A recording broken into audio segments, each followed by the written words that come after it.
So it's apples and oranges. Our model here in Canada has failed. That, the honourable member for Sherwood Park, Fort Saskatchewan. Well, thank you, Speaker, and I'll be sharing my time. Today, the House is debating a trade deal between Canada and Indonesia, a deal that Conservatives support advancing to the next stage of consideration. In the context of this agreement, I would like to offer a few observations about the state of the world, which have bearing on how and with whom we make international agreements. Over the course of my time following international affairs, we've witnessed a dramatic shift in tone and expectations within certain parts of the democratic world. That shift has been from the unrealistic liberal optimism of the past to the exaggerated liberal pessimism of the present. In an earlier era, liberal optimism was evident in the attitudes and decisions of elite figures who proclaimed an inevitable march of history towards democracy, freedom, justice, and an international rules-based order. They thought it would happen, and they thought it would happen relatively easily. This optimism held, for instance, that engagement and increased trade with China and with other authoritarian countries would gradually, inevitably transform their governments into progressive democracies. It's easy to see why liberal optimism is no longer in vogue. It's no longer popular because it clearly failed. Authoritarian regimes that were once hiding their strength and biding their time are now confidently asserting the supposed superiority of their political model and even winning converts in the free world. And so in some quarters, the transformation has been from this naive optimism to a new liberal pessimism, vividly on display in the Prime Minister's recent remarks at Davos. No longer is the triumph of freedom, democracy, justice, and an international rules-based order presented as history's inevitable endpoint. Instead, the idea of a free, open, and liberal international order is dismissed as a mirage, as an illusion akin to the lies once propagated by communist apparatchiks. The argument of the Prime Minister was this false equivalency, that both the authoritarian system and the liberal rules-based system are based on lies. The Prime Minister is not merely arguing that a rules-based order is difficult to achieve, under strain, or not guaranteed. Rather, he is arguing that the very idea of such an order is fundamentally, necessarily an illusion. Speaker, I do want to point out that both of these dispositions, yesterday's liberal optimism and today's liberal pessimism, both have ironically been used to justify the same policy agenda. The Liberal Party of Canada, at least since Pierre Trudeau, has always wanted to pivot away from a foreign policy of engagement primarily with democracies towards a foreign policy that seeks a kind of strategic balance between the United States and communist China. They have always been interested in the idea of ever-deepening engagement with authoritarian powers, especially the CCP, though they have justified it in radically different ways. In the past, liberal optimism was used to justify engagement with authoritarian powers on the grounds that such engagement would speed us up towards the inevitable triumph of democracy. Today, liberal pessimism justifies the same engagement, but this time on the grounds that such engagement is necessary and pragmatic in a world where international rules were always a mirage anyways. How curious that leaders with a range of personal ties and economic interests linked to the PRC have always wanted the same policy outcome, regardless of the convenient justification.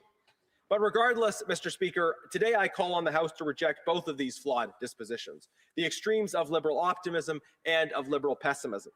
Instead, I propose that we embrace a view of international affairs that makes room for genuine ideals and for firmly grounded pragmatism. So on ideals, the vision of an international order rooted in fixed principles, foremost among them the dignity of the human person and the right of communities to govern their own affairs, is worth defending. It was never realistic to believe that these ideals would emerge into practice easily and through some natural historical process. Ideals are realized and preserved only through struggle. The rule of law did not come to our own system without sacrifice and struggle, and the realization of the ideal of an international rule-based order will not be advanced or preserved without the same. The liberal optimism of the past did not pay sufficient attention to this reality. But while these ideals have never been fully realized, they continue to exist in a more profound sense. The ideals of democracy, freedom, justice, and an international rules-based order, founded on a recognition of the created dignity of the human person and the rights of communities of persons to govern their own affairs, these express the highest political aspirations of human persons and communities. The dream of a morally grounded, rules-based international order is not a mere sign in the window.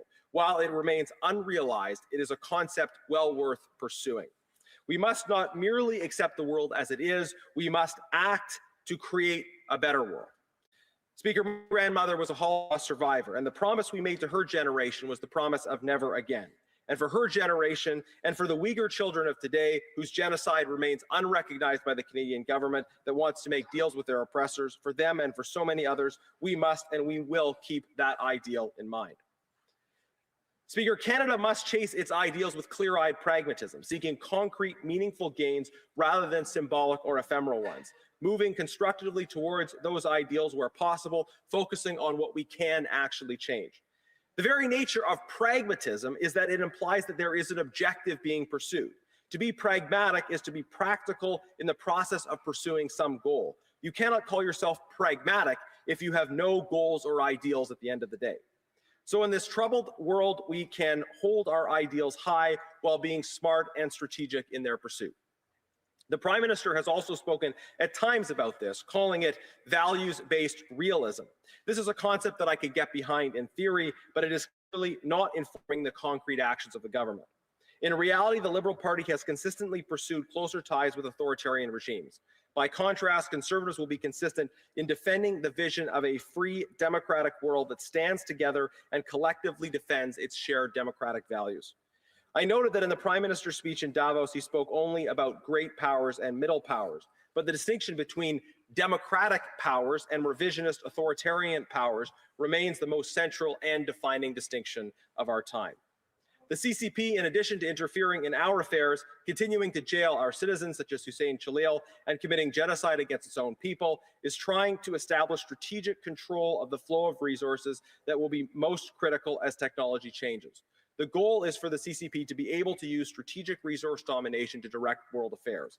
Deals made in the short term that reinforce that long-term strategic domination by our adversaries are neither values-based nor realist. Obviously, it has become more difficult to speak today of an existing democratic world with a shared agenda and shared purpose. Forces within and without, intentionally or not, are undermining our unity. But even amid real and justified disappointments and frustrations among democracies, there is one central point we must remember, that every nation is more defined by the character of its constitutional order than by the character of its current leaders. What makes democracies different from dictatorships is not the hope that democratic leaders are more personally virtuous. Rather, it is the fact that democratic leaders are constrained by a constitutional order. We should not be indifferent about the real risk that leaders in democracies can strain and even break constitutional safeguards. But as long as those safeguards hold, our friendships with democracies will be more well-founded than our relationships with authoritarian powers, where the will of the people at the top is implemented without question. Rule of law nations are more likely to act in legal ways internationally than nations where might makes right nations are guided by that principle in domestic as well as international action. Our belief in democracy is not a belief in inevitable virtuousness of democratic leaders. It is a belief in the virtuousness of democratic constitutions. The distribution of decision-making facilitated by those constitutions creates the possibility of durable friendship between nations that goes beyond individual leaders. So, Speaker, what happens when democracies disappoint us? Naturally, we should engage those nations at all levels to make our case, and we should also seek to diversify our engagements across a broad range of democracies so that problems in one case do not have an overwhelming impact. But we can do all this without embracing some false equivalency between fellow democracies and authoritarian powers. They are fundamentally different. They remain so. Now, Speaker, the trade deal before the House is thankfully a deal with a fellow democracy, Indonesia. Indonesia is the world's most populous Muslim-majority nation, the third most populous democracy in the world. It is a country with a history of strong diversity and pluralism. It contends with a series of challenges, including challenges that threaten its pluralism, but it has strong civil society organizations that work hard to advance and defend its pluralistic identity. It is a good example of a nation where constructive engagement at multiple levels of society can pay economic and strategic dividends. So I look forward to seeing the further study that is going to happen on this as it goes forward. And regarding our engagement with Southeast Asia, I also want to underline that the fight for democracy requires urgent consideration of the situation in Burma. The people of Burma are successfully fighting for their freedom while facing brutal airstrikes by the military junta. Burma now has the world's longest running ongoing civil war. The junta must face more severe sanctions, the people must be supported, and institutions that represent the Burmese people must be recognized so that democracy can prevail. In the days ahead, shared purpose and principled engagement among democratic nations could reasonably help deliver democracy in Burma, Venezuela, and even Iran, and preserve security and advance the efforts of our democratic ally, Ukraine. And this might be cause for a return to some kind of optimism, though an optimism more considered and more constrained by a recognition that struggle and sacrifice is always necessary for the maintenance and advancement of the international common good. For Canada, the defense and advancement of democracy, freedom, justice, and the rule of law must remain North Star. Questions and